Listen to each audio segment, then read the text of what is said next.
Avant son avènement, et dans la guerre, il y a doctrine et Salama. Au moins, les places, Roger Barabaza tellement combattu.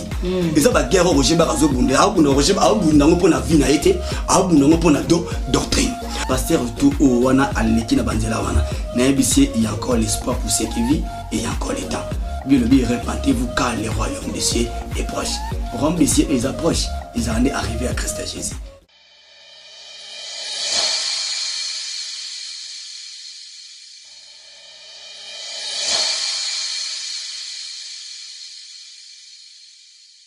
Vous êtes branchés, connectés sur le Collet TV, fidèles téléspectateurs, fidèles internautes, bonjour et bienvenue dans ce beau plateau du réveil, le réveil magazine Yabolamouki, le réveil magazine nous permettre de qu'est-ce qui se passe dans la République démocratique du Congo, le réveil magazine nous Mimanios, Yakoukou, na Mpoissa. J'ai dit un très grand merci à Igo Malila Maboko Tripé, il est derrière la caméra, merci beaucoup à toi, merci également à Stéphie Alantokil, dans le montage Kitoko, et un très grand merci à l'équipe Mobimba le Collet TV Europe, merci à papa et maman Nzambi, merci na web de web papa Clément Kipoy également, à papa Ferraïm Manou, et un très grand merci na Batunion, surtout pour continuer à soutenir na bateau Borobo Sanangati na Lila Bino, il y a trop, il y a des gars, merci pe na Bino Boko Bako s'abonner na site Oyoboko Bako s'abonner Botolobi awa na le Collet TV Marambo ya Kitoko Bozala jamais déçu pour 100 bino biso down tout ça rawa pour na bino. Voilà le réveil à Mokola lelo nazana esengo ya oyamba pour na bino. Apôtre Isaac Ilonga ilongone tuzoyi bako décortiquer topé to somiki na makanisi lelo na matali les signes du temps de la fin. Temps de la fin de nini, est-ce que temps de la fin za boye ya Yesu pour Bible bana biso Yesu kalamingi ta oya to botama to kuta. Jésus revient bientôt. Jésus revient bientôt chaque jour. Jésus revient bientôt. Issa les marabouts. Mais est-ce que temps de la fin des a bozongi ya moi nzambe to éviter toujours découvrir en gros ensemble tout au long il y a une émission le réveil. Voilà, sans plus tarder, j'ai dit bonjour à mon invité qui est l'apôtre Isaac. Bonjour papa. Bonjour Sœur Nassi. Ba téléspectateurs ba monyo lisusu mukola lelo batoni samina esengo olobi na moni. Nzamba pambola bango bazala fortement béni na émission oyo yepona ko baksa un plus na connaissance na bango pe ko fongola bango so comme si bango so éveillé pour ne pas comprendre quelle est la volonté parfaite de Dieu. C'est un peu ça. Voilà, merci beaucoup l'homme de Dieu. Toujours les signes du temps de la fin. Il s'abisso temps de la fin de nuit. Merci beaucoup, Sœur Nassi. Nous relingana à la biblique pour nous réfléchir à la place ya Nzambe. Nous quoi zolanda biso malamoka du livre 1 Jean na chapitre na yango 2 na verset 18. N'a pas ça lecture rapidement. Oui. Na 1 Jean chapitre 2 verset 18. La Bible, petits enfants, c'est la dernière ère. Et comme vous avez appris qu'un antichrist vient, il y a maintenant plusieurs antichrists. Dans ce qui est le premier paragraphe, il y a verset 18. La Bible, il y a maintenant plusieurs antichrists. Okay. Mais c'est la dernière ère. Donc, avant de comprendre que dans le temps il y a souka, il faut antichrist apparaître. Oui. Mais avant antichrist à apparaître, prophétiquement, il faut d'abord l'église Ezala enlever. Maintenant, avant que l'église Ezala enlever, dans Matthieu 24, Kolo ayako pesa siko ba signe, il y a temps de la fin. Okay. Donc, les signes du temps de la fin, ezako talisa ke souka nan le comité, mais ça est bandeli à souka. Parce que signe ezaka elembo. Oko remarqué dans la langage jango ya Matthieu 24, Kolo alobela les signes du temps de la fin, mais au singulier. Oui. Alobela les signes de son avènement. Elembo ya koya na ye. O yezo ya na temps ya souka. Siko alobeli signe nango mezali au singulier eza au pluralité. Alobeli bilembo ebelete. Mais alobeli que signe il y a événement na ya koya. Alors quand tu vois la place autre que décortiquer pour que ban nzambe ba comprendre makambo belé par rapport il y a les signes du temps de la fin. Mais est-ce que Yesu ya paix à solo? Oui, Jésus viendra, ça c'est vrai. Pourquoi? Parce qu'avant Botama, bah annonce qui Botama naï. Isaïe 53 a prophétisé pour l'arrivée de Christ. Mais tout le monde dit que non, après bah siècle, après bah année, tout le monde dit que Christ a Botami. Donc tant a Botami a annoncé Koufanaï. Tout le monde dit après 33 ans Koufi. Donc n'est pas annoncé Kozong, c'est Kozong. Bon, n'est ni annoncé Botama naï pour le prophète, bah annoncé à moi Botami. Il y a encore annoncé Koufa Koufi. Mais ça tant abia ko ya ton di matene ton di ma ya ko bota mabotami to abia ko fa ton di ko fa kufi de photo di ma que Jésus viendra. Donc ça c'est vrai. Donc yeso ya pinza. Oui, on a pena en tout cas foi na biso débatté. Jésus viendra, ça c'est la vérité. Yerusalem. De Salama. Ah oui. C'est très important hein. Donc Yesu akoya, montant to ça rabatu que Yesu akoya. Un jour Jésus to sa parabole oyo. À la même génération à Noé ba ndima quitté. Que makambo no bande ko annoncer que mbule ko beta et au salama ba mona ngo salama ba vivre ngo c'est que makambo nzambe biso babi les chrétiens vivra par la foi pour que foi na biso bebate nous croyons que Jésus-Christ est mort et ressuscité par la foi et nous croyons aussi que la même manière à ce quoi comme pas kozonga donc par la foi donc tu dois vraiment rassurer que Christ et Jésus ont sali promesse au koya qu'il n'a que pour préparer une place pour vous, il viendra pour récupérer son peuple qui est son épouse. C'est un peu ça. So basini ni la sage nde tozabo to comme n'attend de la fin basini. Nakata bilembo yatamwa suka. J'espère qu'il n'a pas su verset à 1 chapitre 2 verset 18 ya bato comme na air ya suka. Mais ceux qui ozongi na Matthieu 24 oko remarquer kuna kola zolo bela signe yango alobelango au singulier. Alobelango ebelete. Alors nous allons mouquer prophétiquement mouquer pour que bana zeba comprendre na linga loba nini juste. Oko remarquer na kati ya livre ya Matthieu 24:6 bazolo baboy. Balobi que non vous entendez parler de guerre et de bout de guerre. Wana yezo opesa ba signe ya bilembo oyo eko salama avant que ye aya. Parce que ba yeko ba tunie question. Balobi bilembo nini kotalisa ke yoko ya ba signe na weza nini ba symbole na weza nini. Ne abano pesa ba gardez-vous d'être troublés. Alors que vous entendrez parler de guerre et de bout de guerre. Mais la guerre, c'est prophétique. Parce que la guerre est déjà. Tant que y a botami, de son vivant, il y avait aussi des guerres. Tant que y a matière, il y a guerre. Maintenant, quel genre de guerre dont Jésus parlait, vous entendrez parler de guerre et de bruit de guerre. Alors, avant de comme on a point wana, na lingi d'abord bande ko ba simba verset oyo très bien. Il y a livre il y a Luc na verset 13-14. Azole baboye. Alobi que tellement beaucoup mona les choses abominables. Habitant beaucoup mona makambo ya bosoto ya mbindo et tiamine esika et santu bato bazotanga basala ngele. Que celui qui lit fasse attention. Donc tu comprends que en réalité dans l'ISN biloko a salité et koki ko vanda wanate. Et dans le livre de Matthieu 24:15, on a placé les lobby. Abi quand vous verrez makambu yambindo, les choses de l'abomination de la désolation établies dans l'ISN, alors dont le prophète Daniel a parlé, que c'est lui qui lit fasse attention. Donc tu comprends que Jésus a dit que na biloko ezoya na mikolo ezakoya avant ye aya mabe ozala makasi mabe ko matamingi. Mais il y a le lobby. Abiba oyo moto azotanga akeba. Faut tout faire ce que moto azotanga ndenani. Et puis pourquoi azolobake ce qui bon moni yango makambo ya mbinango ezali établi na lieu saint. Or dans la révélation na kina tabernacle rapidement, le tabernacle a été composé de parvis, lieu saint et lieu très saint. C'est qu'il y a trois parties. Parvis, lieu saint et lieu très saint. Na parvis et si on est baneko immolé banyama. Avant de faire sa souverain sacrificateur, à qu'il ne cause la expiation pour le péché du peuple. Ce qu'on a quand à lieu saint, n'est ce qu'autrement le chandelier, les 12 pains de la préposition. Alors lieu saint, c'est ça qu'on représentait aujourd'hui l'église. Parce que le parvis c'est Israël, là où il y avait les offrandes des animaux, là où il y avait les sacrifices des animaux, il y a les parvis. Maintenant, l'ISC, c'est l'église. Pourquoi? Parce que l'écriture dit que non, à Salibiso, un royaume de sacrificateurs, un assemblée de saints.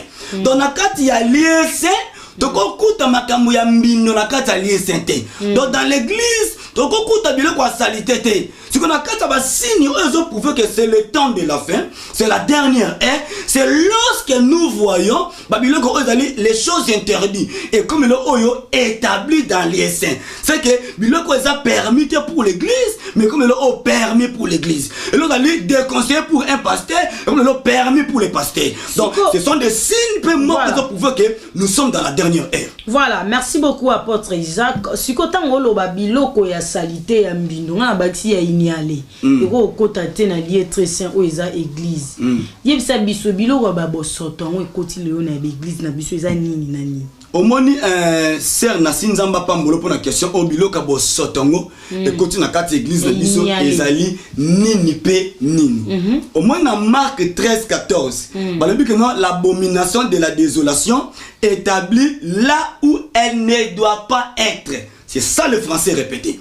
Balobi que non les choses abomination de la désolation établie là où. On est dans la Marc 13-14. Après cette précision, Babi, et si les choses ont des nids. Ozongi siko na Daniel chapitre 9 verset 27. Ah, faut siko bateau dans l'âge à 30 ans. Pour pas comprendre très bien. Donc, âge à 30 ans, ils ont l'âge de la maturité, l'âge de ministère. Donc, bateau, nous sommes dans les fonds. Il faut pas comprendre ce qu'on a mis sur arbre. Donc, il y a le livre Daniel 9 27, bazo parler sur la dévastateur. Les dévastateurs au bazo le awa avant pas comme on a la dévastateur babi que non, il fera une solide alliance avec plusieurs. Il y en a, c'est un pronom personnel, azo remplacer quelqu'un.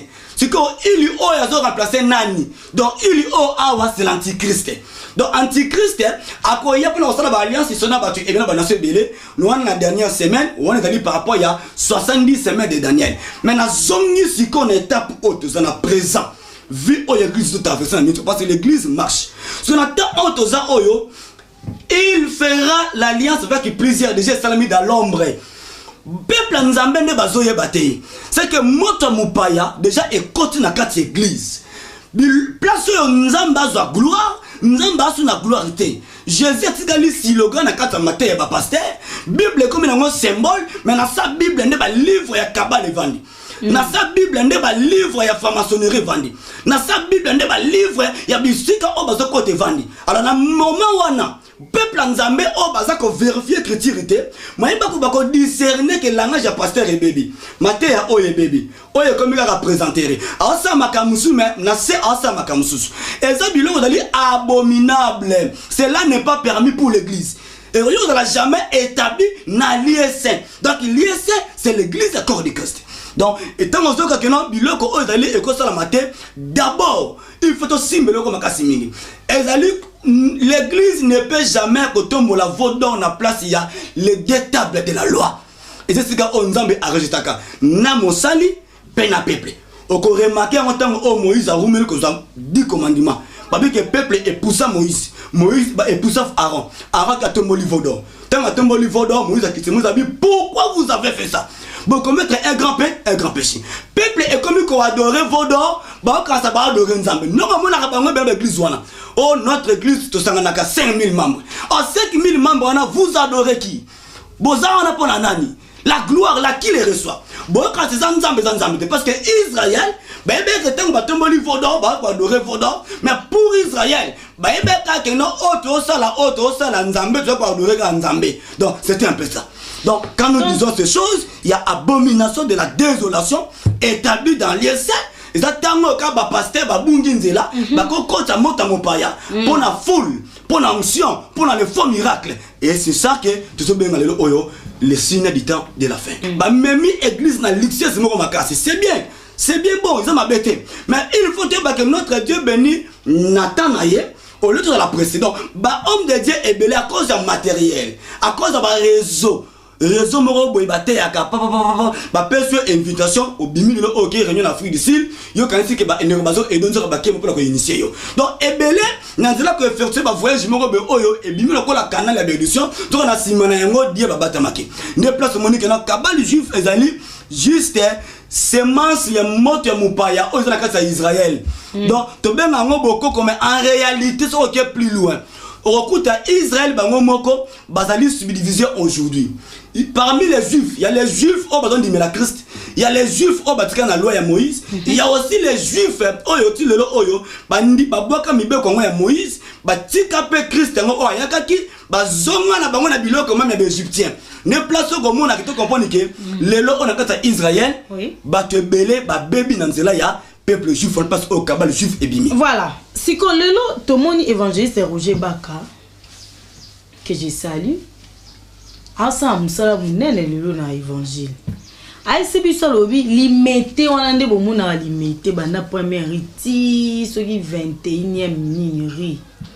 Ils a axe du mal. Na ebité yo le roi musala nzambe nzambe pe. Oyebi apambola na miso ya molimo en tout cas mona po oza ba professeur tikotaki omona na ebité. Na modèle oyo Roger Baka zola l'église ne soit eza limité. Yo na part non. Roger Baka dans les bons à Kosabiso. Je salue cet homme de Dieu, l'évangéliste Roger Baka. Il y a boya comme ça évangéliste international. Il y a les moindres. Il y a boya évangéliste international. Bien qu'à Bimato sur un centre de ma PC mais le biaza il y a ce qu'elle évangéliste. Ah évangéliste international à la télé. Bon on a un pasteur local. Bon évangéliste il y a un télé local. Donc pour te dire que ce sont des signes. L'homme de pasteur on va bien évangéliste international. Abunga. Te makamo nazoloba eza ko s'engager ngate eza ko s'engager bible. Donc évangéliste local zakate. International pas à la télé. Donc Roger Baka l'évangéliste azali porte-parole azali ambassadeur de Christ. Les moindres voilà OK les moindres oui pas le nom ya solo parce que lui que nous sommes des serviteurs inutiles.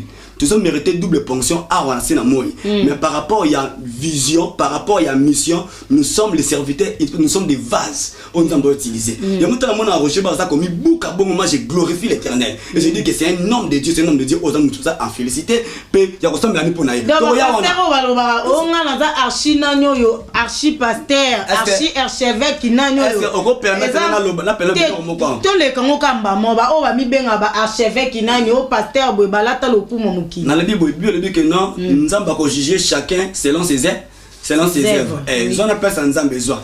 Ce que mon exemple qui est archevêque, comme archi Nzambe, pour mes athées. Mais c'est important, Dieu a établi les 5 dons ministériels. C'est pour la perfection des saints. Yango Nzambe établi. C'est important. Nasimba verset Omba, dans Matthieu 24:6. Dans le Bakiamo Awa. Jésus a dit parmi les signes, il y a tant enfin, à la Bible, vous entendrez parler de guerre et des bruits de guerre. Dans Exode 23 Exode 23 verset 1. Alors tu ne répandras point de faux bruits. Oko sala makelele ya mabete. Donc Dieu avait strictement interdit batu basala makelele mabe. O makelele ba lobela awa. Ba guerre yo salobeli awa. Avant Jésus aya ba guerre ezalaki. Tango aya ke ya tiki ba guerre.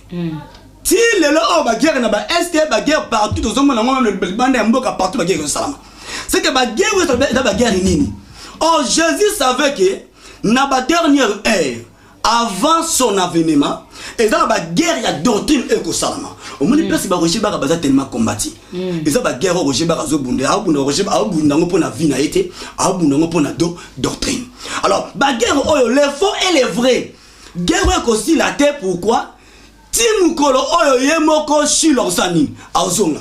N'est guerre aussi là. C'est que n'a pas travail on a génération nouvelle au colo à télémissi pour na porter lumière que la vérité ndeko ebi ko la vérité ils a chose facilité ce qui nzamba tindioté ce qui nzamba manto ko lobate tout le monde a batoka be parce que je bakande bazo loba bazo zatan bazo loba et puis ils a grâce nzamba salier ko beta basina na ba détail parce que ngapeno kena participer na ba signe c'est très important on peut prêcher mais on y est grâce au Nzamba Sali Mututi, la grâce est particulière. Nous sommes tous appelés, mais la particularité au Boyangote. Moni, tant que nous sommes appelés, Musa Kenya musique, appelés accompagner la signe à Kabal, accompagner la signe à Bateau Basu Bilo, on a bango na ba Inde, Basu Bilo na bango na ba pays, tout ça. Mais tu m'appelles capacité, voilà. D'abord, c'est la révélation. Il faut voir l'esprit de Dieu pour la auditionner combien de membres, n'a-t-on des serviteurs, des collaborateurs, au bazar ignora, n'a des clients, on a vendu, à penser que notre Père a Dieu. Cependant, à son Nzambete, basi na be côté déjà donc tant que autres dévoiler biloko on a osé la combattre mais tout en sachant que et ça va combat moko charnel c'est des combats spirituels oh ça combat moko il y a pas doctrine mais donc les guerres au décortiquer ba signe de quoi Roger Baga ça bon faut encore ko taper ba loge bimi apo non na ebisio bon non na ebisio bon il y a des recherches sinon tout le monde on a vu sur moi petit témoignage pe na be mission ba ou tay logement encore ndeko a petit témoignage pour na Roger Baga ba ta ki logement ko bo vérifier beaucoup de ali mandaté antichrist et bon vérifier bien ce botal la Bible dit ceci Babi, lorsque Christ est ressuscité, les principaux sacrificateurs, Matthieu 28, c'est une somme d'argent. Vous comprenez un peu? N'a pas soldat romain, qui va garder un sépulcre que Christ a Jésus. Pour ne pas dire la vérité que Jésus est ressuscité. Bah, quand personne ne peut témoigner, ma belle. Tant l'écriture ne connaît pas se repentir on a Exode 33, Exode 23, verset 1. On comprend que Makambo n'a le besoin très sérieux. Et puis, pour que on est ici pour prêcher Christ et faire comprendre aux gens qu'ils ont un bateau babungi déjà. Voilà. Exode 23, verset 1. Totalement, on a des et accompagné Bisso. Au moins, Makambo Nzambazolo. Na Exode 23, verset 1 à 2. Abi, tu ne répondras point de faux bruit. Tu ne te joindras point aux méchants pour faire un faux témoignage. Vous comprenez un peu? Quand ça n'a pas ma bête pour na osa ba témoignage à ma bête pour na nuire mouton.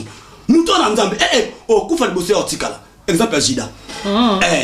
Au coup fallait bosser c'est nzambe bo limbi sinon pas limbi sauter. Pour et ça c'est diabolique nasi. Et ça bateau ba ba mbongo, ba ça na ba faux témoignage. Juste pour na kosa nini ko renverser ba ministère bateau nzamba bengi seul pe on nzamba ça na bango. Donc c'est un peu ça. Là qui est dans le verset 2, non sous son beauté. Tu ne suivras point la multitude pour faire le mal. Olanda batebele te pona osala mabe. Olandi, yama moto saka o mona be atato souffrir na nzambe kaka to mona pasi na nzambe kaka bango babola na nzambe. O bango arane lokote na nzambe. Oh jalousie. Jalousie c'est la Bible qui parle, c'est l'esprit qui parle. Babi c'est poussé par l'esprit que les hommes de Dieu ont parlé de la part ya noko mutute ya tata mutute ya maman mutute de la part du Seigneur. Dans des ma BDG koti boé et seigneur na basa nzambe bo dénoncer bo loba eza bon. Exemple loko bateau omoni une génération monsieur ekei Ye nzamba za bongo nzamba ko tika mais génération musu kasi tango Elia ye avant Elia ya musu bazala ki yoka ena lobi abi belé déjà bafuka meliban pe bala bazako corrompu yo za lebité ezaba ona bombi ba pesina no bala ta bizité no ba baiser balité bafuka meli pe balité dans la sima Elia avait encore 7000 donc nzamba za ba réserve na ye olandi azala ba réserve na ye oya bombi kato so wana na moi simate obi génération mususu ekei o musuye est-ce qu'on est aux abwe banani nde ba kei génération ekei apparemment no jusque là na mutu moto alobi te ngai na moni na tiki bana basala pour ngai génération kokende ya génération une génération ça va et l'autre revient et c'est au moins que na tiki bana basala boete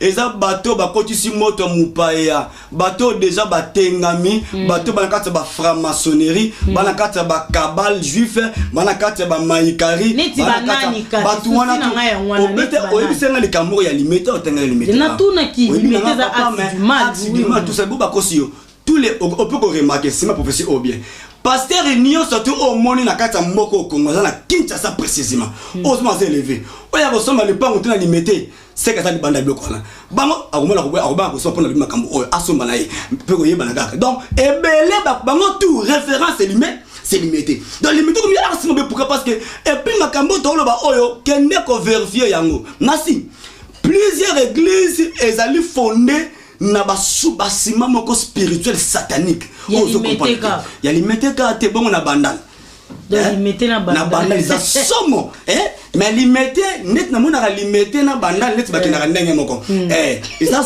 na émission mais ngai série moko la kena ko cha cellule moko na bandal mais na mona bituma na so nzamba zaki nga banga babuma ngai ba pasteur ba sangela nga na ba spiritualité obike na banda c'est la ka be pa obike tina tel point na monde ba ngela pa mususu nzamba nzamba na te na nzamba solo so promesa te na kimate na saka wana partenaire na mona na buka place no bomo na osala tala soko tala nzambe ya ata ba combattre ndenge nio sona nzamba obimisa yo nzamba dans nzambe ti obimisa yo na limité wana tala ba sali biso limité boy so na suka place pasteur aya botoli Ce n'est pas la place pasteur à Botoni. Ce que bango va travailler parce que bango na batana mbongo na maboko. Ah, parce que nous avons impressionné biso pas jeune serviteur pour que to bunga.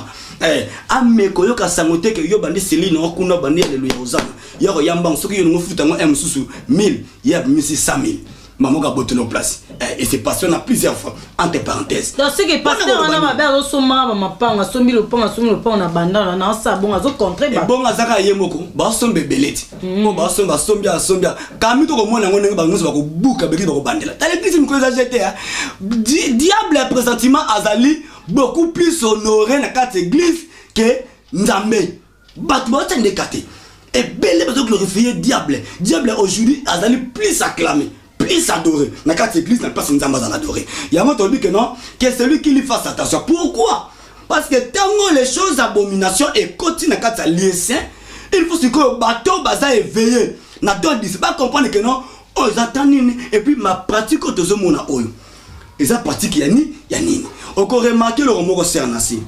Tango la Bible zolo babo na kata livre c'est parce que bango ba betaka 7000 ba point o. Au mona te la droite au col babo était Bible lobby. Ceux qui m'ont sali au mabe bende mupanzi ou reprocher tout ça vendre ça bampaka. Ouais ils ont matière. Ils ont matière voilà. Ce que mon ninga mona mabe obengi mupanzi on yimo kan wiklo au vendisier. Golo babo était normalement penenge bobino bolo ba pasteur alimité ba baby l'église alimité ça mabe normalement fait quoi. Quand l'église alimité l'église angeze bébé. Solina bango dans les calmes na place bolo bande bolo babo. Sikoyo na peso verset mako na raisonner. Zacharie chapitre 8 verset 6. Zacharie chapitre 8 verset 6. Au moins la musala oyo oyo salama nzama pambola ba évangéliste Roger Baka on a ti ba évangéliste Roger Baka c'est que na sina Roger Baka na tous les vrais na katina. Gloire au Seigneur. Donc dans livre on a Zacharie chapitre 8. Oui, Zacharie chapitre 8 verset 6. C'est très important. Zacharie chapitre 8 verset 6. Non, verset 16. Zacharie 4 16. Zacharie 8 16. Natangiango. Voici ce que vous devez faire. Botala oyo bino sengeli bosala. Dites la vérité. Waninga malamu Bolo babosolo chacun à son prochain. Le bas vérité na mutu nyonso o aza pembe na yo. Au moins naza boy. Naza pembe na peuple nyonso ya Nzambe ya solo. Proche nanga izaka bana Nzambe. Donc tina oloba ana olobela ka bana yanza ya Nzambe peuple céleste. Les étoiles du ciel. Ndena olobela. Omoni. Donc o aza peuple Nzambe te on la compte bleu oloba. Yo na kitamuki. Alobi dites la vérité chacun à son prochain. Jugez dans vos portées plutôt, selon la vérité et en vue de la paix. Bon jugez bango. Maintenant on a combien verset. Zacharie chapitre 8 verset 16. Na lobi l'homme de Dieu, Bible loba ne jugez point. Voilà. Ne soyez pas jugés. Kasi Matthieu 7 ne jugez point afin que vous ne soyez pas jugés. Nana jugez bino. Ne jugez point. Bon jugez. Voilà, mais qui peut juger? Nous t'ont jugé pour Babi ne juger point. Voilà. C'est que c'est la moi homme de juger ça. Azate. Le jugement c'est un domaine réservé pour Dieu. Alléluia. Babi nous dit Ata aimé le monde avant ce fils unique na sauté wana. Babi il a envoyé sa parole fut guéri échappé à la force. Atindi lilobanaye et bikisi. Et sikoli. Hey, et longoli batunama. Namabe. Donc la parole qui juge, ce n'est pas nous. Donc nous on peut ça va verser livreté. Non le ba te maman de tala ngalo ba musuni. Maman na ngalo baté. Donc nous on je donne le verset pour que ce n'est pas moi qui parle, mais c'est Dieu qui te parle. Donc ce que le moment que non aux gens que nous va porter au jugement, comprenez-vous facilement que ce n'est pas l'homme de Dieu. Oh la zone le ba na porter jugement non. C'est l'esprit qui parle. Et puis, c'est la parole de Dieu qui nous juge. Donc, c'est à ce point ici, au sein que Banan ne pas comprendre, peine à serviteur comprendre que non. Quand on dit la vérité, et d'autres besoin juger battuté. le jugement dernier. On entend très bien. Le jugement dernier. Donc, avant le jugement dernier, il y aura d'autres jugements. Mais c'est clair, non, ma sœur Nassi. On parle sur les jugements dans l'Apocalypse. Les jugements derniers. Mais comment parlerons-nous sur les jugements derniers sans pourtant expliquer les jugements présents? Donc, les jugements présents, c'est ce que la parole est dans la minute au haut. Donc, et là, tu es comme on l'a mis Colossiens et Lokoyo par rapport à la Bible, au Mitali. Par rapport à la Bible, les alliés sans pidère. Vous l'avez dit, il faut que une femme soit, Allah t'a dit manière, des hommes. Voilà. Je me comprends que, na minute, on a passé à juger au thé. Passer à répéter une écriture. Passer à ça, une rappel. Ça dépend du jugement. Ce baby soit que si nous avons sali oyo nkoba bimi oyo za malamuté et ça dit que ma pasteur était pasteur a zongna écriture baby c'est qui est esprit reste esprit donc koba ko bimata après prière après délivrance c'est que ta ko bimata na lobby yango ngana limitaka nzambe te et le ça la passe la nini bana nzambe la comprendre bango pété bana nzambe ba yokanga na muki soko le makambo oyo za na bible te makambo zo le bana zongo wapi bible simbi est-ce que ça bongo soko le oyo za na bible azo limiter nzambe.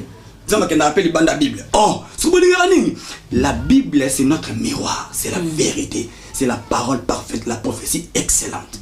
La Bible. Donc, tout à makambo to le bilango awa, et ça juste pour le kobi ça pas dans nzambe boye. Et que biso nete to porter jugement sur bato to mona babungi. Pour makambo na lo balelo oyo. So na sali na ke outre ka makambo la Bible ne sani eka et quand on a eu son habité apôtre Isaac Obungi.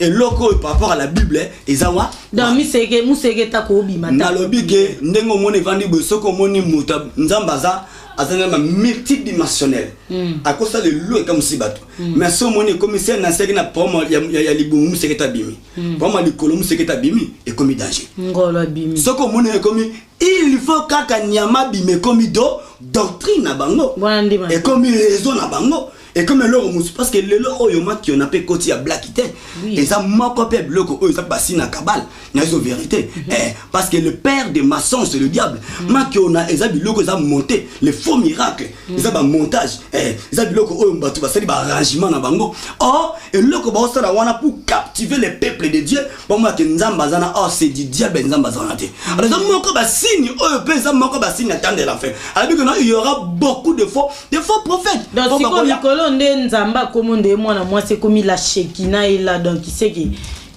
Nicolo pe ni nde ba benga nzambe la shekina wana peza basi na temps de la fin c'est que bon moni bango bébé c'est que bon moni bango botu na bango kasi le cas bango moni shekina ngeza na féminin nde ba tshela pour à peu sur raison ya français le beza grammaire pour c'est okenda ngwana au moins na kati c'est que muta bébé de sernasi ayeba le raso sala bine bo bébé le raso sala te.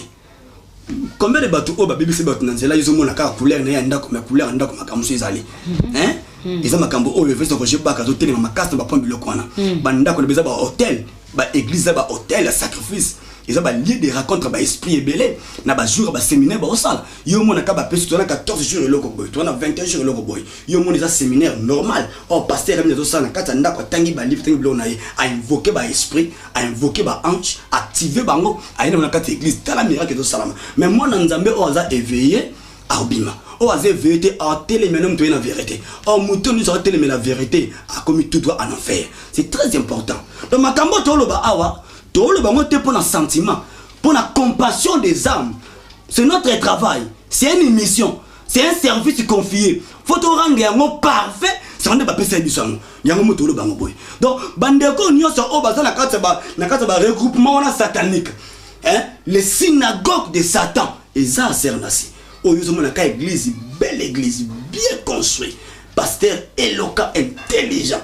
Alors le bien là tout ça et ça passe pour détecter mais gloire au Seigneur nzamba pesi ba tout misu apesi ba tout révélation apesi ba tout connaissance ka ba rocher baka nzamba tindi bango alors yé bango que ba combattre yé amata kita ba combattre puis ba ça ba combattre ba passer au mona wana ba no to moni ya basi ba pesa ba témoin ba frère ba zolé ba ko mebele ça ka ba wana te misu ba ko ya susu mais ya ngone te ko sala que elembisa roger baka pour la musolo nzamba pesi était il est un évangéliste. Donc, azala il faut qu'il y ait des lieux aller pour nous ça. Donc, nakata muso ça là au boye ben OK, bango bazana ba groupe ba sel ou ba sangani. Ma bloc, ba chambo. Je n'ai pas qu'exemple out. Ndeni ba pesa une somme consistante. et pas batona balo banini ke ba kosa makababi ceux qui batuni mino pikor yesu bolo bakei ba disciple na ye ba ji ko yiba corps ah Jésus était ressuscité ezaki lo ya solo ezaki accomplissement ya prophétie mais bango ba changer ngo ba tordre yango donc yo pendo lo donc ne non lo babwe oh bongo linga vérité tu ko vérité et loko l'équipe vérité na makasi ezalité la vérité c'est Dieu et la vérité qui triomphera. Donc attends combattre la vérité. Et bien moi que mais nzamba ko a défendre ba Daniel, a défendre ba je sais pas cause la vérité. Hein? Quand t'as partout compliqué partout le kina même partout mais nzamba ensemble là. Peut-être on défendre un truc bon côté. Voilà. Okay. L'homme de Dieu pour te conclure na sujet ya matali le temps de la fin. Na ndenge to komi dans le temps de la fin. Et sengeli ba église to pe ba pasteur ba za na titi ninde to komi na temps de la fin. Et loko eza ya important. Il faut d'abord te garder foi na biso. Bona bandimi ba garder foi na biso. Garder kondima na yo. Pasteur o nyonso o ayebi ke abungi il est encore temps yo zongela nzambe. Oyebi tango Goliath azwa ko bundisa David. Bazol baboye. Balebi ke le porteur de bouclier de Goliath azali liboso a Goliath. Goliath a mona na te. So tali boye o mona ne porteur a bouclier à Goliath. Mais la simanaye, ils ont un Goliath. C'est que, on est aux allons pas la simana Goliath, mais on remarque David, na sima David, ils ont de l'autre côté. Mais la crainte à David, na jubicière à David, il y avait 5 pierres. Donc, on est que, ok, na force mon lili, on reçoit na opprobre, on reçoit na soni, vraiment, on a le temps, mais ça c'est le temps. Parce qu'on remarque, bah, liwa na bango, ils ont funda, bah, liwa na bango, ils ont fait, bah, koufé là. Suka na bango efundaka ke oyizaki ya nzambe te ba kufela ndeni ba kufa ndenga mabe musomo na mabumu evimbi miso bimi musoko mona kufi akokufa briske musoko mona ebembe na ye fesa la grâce scandale moko donc ya kokufa te ba honorer de ye faut soka kufi et pesi ba question ba to bani ko tatonner. Pourquoi? Et ça mora basine ndeko na ngai. Et c'est comme ça nzamba ke ba zolo ba kena ndenga ke iboya tiki biso boy nzambo service le pani ba liyo ba dokas ba tabita. Donc okufa parce que même Moïse akufa ki mais ekufeli ne zolo ba ke moto azo kendo yo oza makamususu. Au moins bena talibu tala bazo kufa ndenga mabe ya nazo kosote. Okufa ni ko polo za envie. Okufa donc bazo kufa na ba scandale les a créé ozo funda ke bato oza makamususu. Alors biloko wana tu wana ça c'est un conseil. Nekati enseignement de prédication que ça c'est le temps ya ko zonga na nzela nzambe ya ko zonga na droite car il est prend mes ande ya mwana ce bazai ba eli ba zonga parce que avant prodigue zonga ki ya nzamba zonga ya nzambe te luka moya kanisa biso ya nzambe to luka ba poison. Moi j'ai des messages on peut ça pendant évangéliste Roger Bak nzamba talisa ngai commander batu basangani oui nzamba talisa ngai pendant évangéliste Roger Bak na moni ba pasteur minene ba sangani ebele ba sali ba réunion même ya huis clos ba vandi ba ziba décision ba tcheme batu liboso na moni kutu ba conseiller likamoka munene mingi na ba ngo clair na moni ba conseiller likamoka munene mingi makambo wana c'est que elata e maloko eza vrai mais nzamba sanga ka défendre ye et na moni makambo na kati ba pasteur wana ba sangani na batu musu ba même ya leta pour comment ka noyer mais nzamba zolo balanga iboye pendant que ba sama kamwana e bima pe dinge yokana eza moka basina makasi mais le quoi nzamba zana nzamba ko démonter les affonds et par rapport à moni nzamba pe cité Roger Baka territoire ya sika pour nzamba zana que no pepe na eza partout au yivre Roger Basa sala mais a on a zomona ba réunité na lo ba a on a minute ba réunité sala ma déjà sur le plan spirituel et na mona ki ba luké na prison plusieurs fois nzamba sanga même na pembe na gloire au Seigneur na mona ki mo mbali moko na mona mwasi mako ba bisinga ba linga ba kota nzela mo mbali mako mais nzela mwana mobali wana onolobela wana nzamba zobisanga iboy et que mo mbali ba ko pesa mbongo mo zela tellement consistant nous mwana mo mbali ko voyager dans semaine ko zonga panaka ko zonga akoyala ba pardon belé na moni mwana mwasi moko pembe na kwa makanga Roger Baka te makozala ko servante akomi pesa makasi na kata pena Roger Baka mais na sima na zomona batu moko belé ba otinga ke liboso nzamba esenga makambo ko sala matin abo dévoiler déjà makambo to fin que makambo ne sa compléter parce que grâce à nzamba makasi ko naye message o ekomelaye et makambo na bombi na lobango o eza média donc on peut na ko pesa ba détail et belé papa ya langage on nzamba ya lobele ngai donc bata bazo combattre batu bazo luka manière to ko sala pour ko renverser ko mettre fin. Alors biloko zomona o nzamba ko tika te parce que mission nzambe zali il faut Israël et longwa na sima ya bal baya na sima ya Eli. Si ko bato nyonso tout ba temi ba na ba faux témoignage ba na mambo ebele pour ba contrer niti ba message o ezobi malongola na 7000 non ba fléchir ba genou te liboso bal ba suka Prends ça. Ah, bah, il y a batté, mais il y a un message, mais il y a un attend de la fin église et baby, bon, ça te côté dans l'église. Prends ça. Nous devons faire aussi des conférences. Organisons-nous aussi pour la prière, juste pour soutenir le ministère. Biloko wana et que ça la question à la fort. Hollandi, oh ça ça vrai pasteur. Azana ayebi kana appel na ye, azana mélange dans le ministère na ye. Tant amoni un vrai moko azana une activité. OK. Azam to soutenir. Moko remarquer à cause de ma faiblesse, quand place ba faux basé belé. Bah tout baza ko s'ajouter. Je comprends le très bien. Oui. Eh. Quand place il y a des faux, ne place wana ayebi pe ka na faux. Mais à cause de la souffrance, à cause il y a makambo za ko andire et celui qui aime marier. Donc makambo na zolo ba oh c'est pour dire quoi? Il faut tout ça. Au moins na blo musu de sana maka. Tala nzamba ko lo galelo o yata ndeta le bele evangeliste ko jebaka ke. To sambela pona mboka o. Hein? Jebaka nenga za na biki to sina pona mboka o. Le ko ndeti nga porte za ke benzamba le bele ngate. Vous savez 3 jours de prière. Prier pour cette nation. Nenga c'est le obiki bako boya yo. Boba boyo poni. Ozana message ya solo mwana kamona bangote. Mais yo pe nzamba lobela to prier pour na mboka. Nzamba lobela nga makambongo plusieurs fois mais apekisa ngala kende oboto basalaka. Oboto basala ni ba kenda ba prier. Ekiminizi menzamba apekisa ngamba lebele. Moko na salaka tatu na lusisi na sambe. J'ai prié plus de 21 jours pour na mboka ko. Par rapport à nous, tant na bino qui est prier moi ça ba pasteur, ba qui est ça na marti, ba prier pour na mboka tout niti. Na la kenda masanga bi Isaac na zapunate. Na lepa. Pena kendate. Voilà. Tout le monde pour